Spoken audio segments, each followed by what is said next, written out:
En mayo se habla de algunos temas, entre ellos del asma, porque su Día Mundial se celebra en este mes. La enfermedad crónica que provoca casi 500.000 de muertes al año. Según la Organización Mundial de la Salud, el asma es una enfermedad que se diagnostica y se trata menos de lo que debería.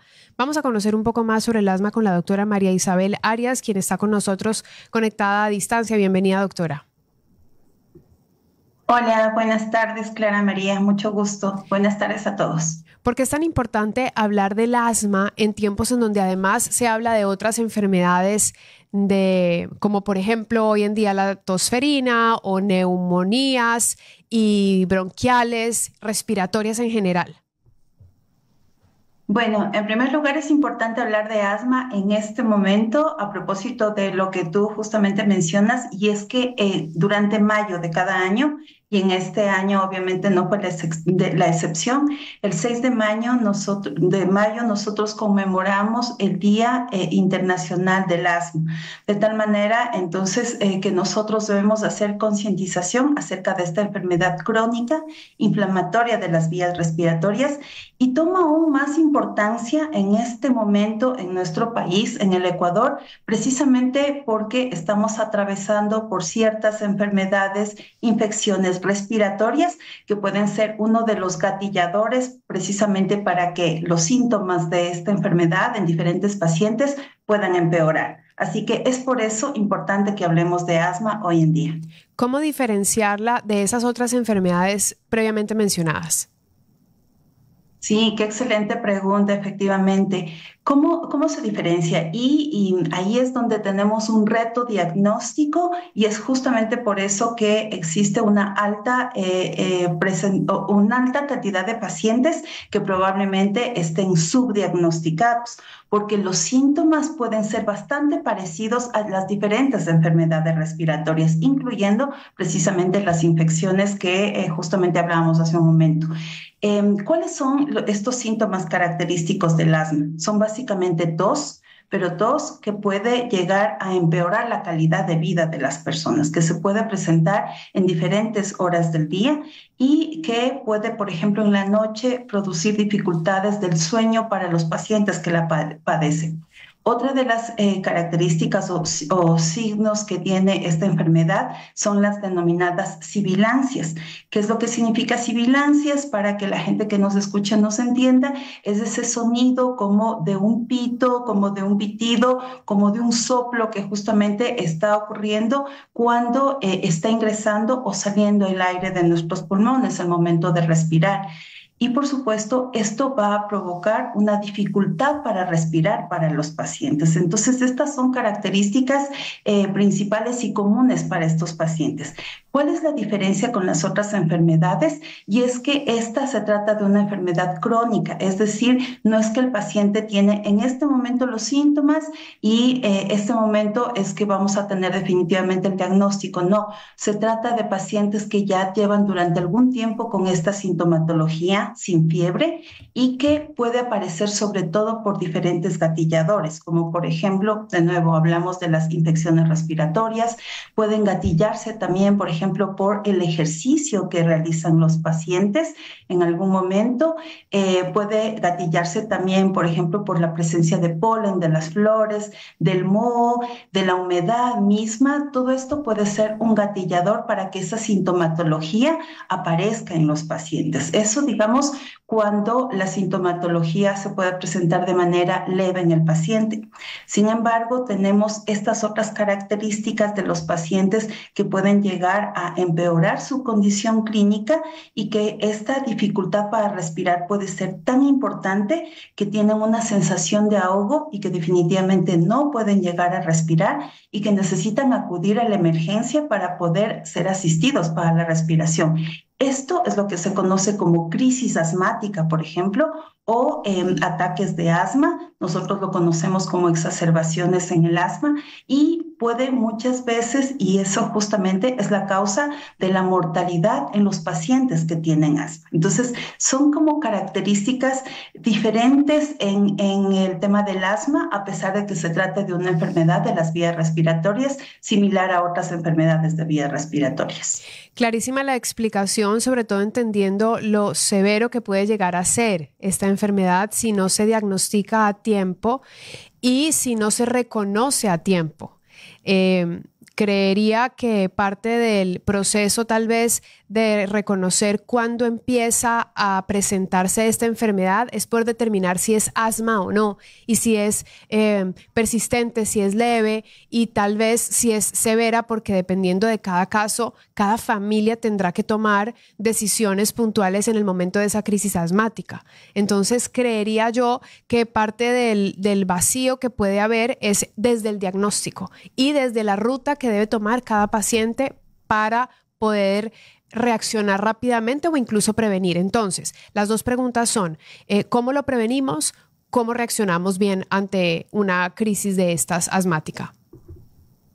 Excelente pregunta, Clara. Mira, comentarte que efectivamente, como tú lo mencionas, hay muchas veces en donde los pacientes tienen esta sintomatología y la familia no necesariamente reconoce que puede ser una enfermedad crónica y acude de pronto a la farmacia, se automedica, le automedica al niño y de esta manera puede pensar que de esa forma ya está tratando adecuadamente al paciente hasta cuando vuelva a aparecer nuevamente la sintomatología.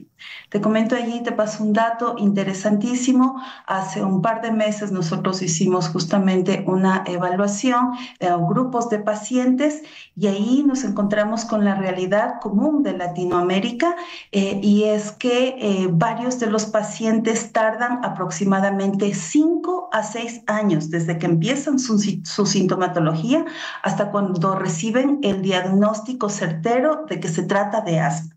Entonces, por ahí de entrada ya tenemos una pérdida, digamos, en la ruta del paciente para llegar al diagnóstico de 5 a 6 años. Y una vez que ya empieza con el diagnóstico, pues obviamente inicia con ciertos tratamientos y como tú también bien lo mencionaste, veo que estás completamente informada con respecto a los tipos de asma. Efectivamente, como tú lo mencionas, tenemos el asma desde la leve e intermitente hasta el asma severa. Y las características clínicas de los pacientes son exactamente las mismas, es decir, los síntomas que hablamos hace un momento son exactamente los mismos. ¿Qué es lo que le da la severidad en cada uno de estos casos a los pacientes? Es la frecuencia de presentación de estos síntomas. Entonces, por ejemplo, en el asma leve intermitente, estos síntomas van a aparecer de manera esporádica, 1 o 2 veces al mes como mucho, y no va a interferir con la calidad de vida de los pacientes.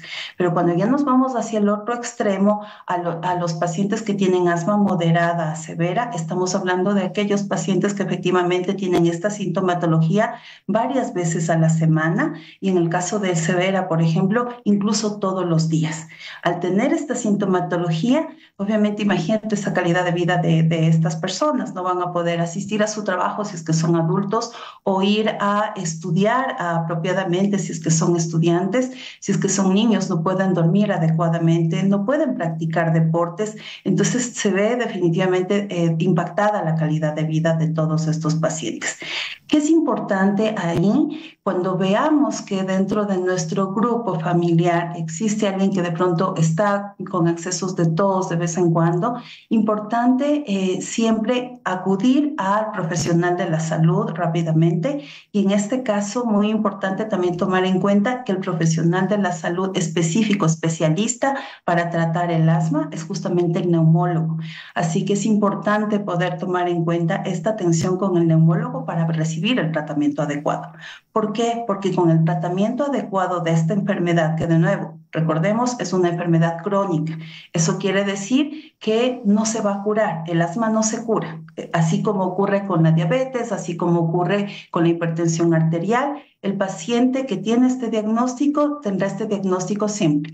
Pero ¿qué es importante tomar en cuenta? Que si bien es cierto el asma no se cura, se controla. y se puede llegar al control total de la sintomatología de estos pacientes si es que reciben el tratamiento adecuado. Entonces, a propósito de la segunda pregunta que tú me hacías con respecto a cómo prevenir justamente estos ataques de asma, es precisamente recibiendo el tratamiento correcto, recibiendo el inhalador adecuado. La base de una enfermedad asmática, del asma como tal, es una inflamación de las vías aéreas. Y al ser una inflamación, requiere entonces un tratamiento antiinflamatorio. Y en este caso, el tratamiento de base, digamos, son los corticoides inhalados. Entonces, hoy por hoy existen alternativas de terapia inhalada, corticoide, que evita precisamente esta inflamación a nivel de la vía aérea y por lo tanto permite que los pacientes puedan controlar su sintomatología y que no tengan estas crisis asmáticas y hacer su vida de lo más normal posible. Así que esas son las medidas para prevenir dentro de tratamientos farmacológicos, digamos. Pero también está la parte no farmacológica. En la no farmacológica, que la persona no esté expuesta a los alergenos que hablamos hace un momento, ¿verdad? A la humedad, evitar al máximo las infecciones respiratorias, el polen, el contacto con el moho, para que de esta manera no existan estos gatilladores que pueden estar impactando en estos pacientes. Tener mucho cuidado hoy por hoy, sobre todo hay veces en donde aquí en Quito está haciendo un poco de frío, pues entonces tener cuidado también con estos cambios bruscos de temperatura en el momento de salir. Siempre es importante protegerse para poder también evitar este tipo de gatilladores para los síntomas del asma. Muchísimas gracias a la doctora María Isabel Arias. Hoy el tema es el asma como una enfermedad crónica que provoca casi 500,000 de muertes al año.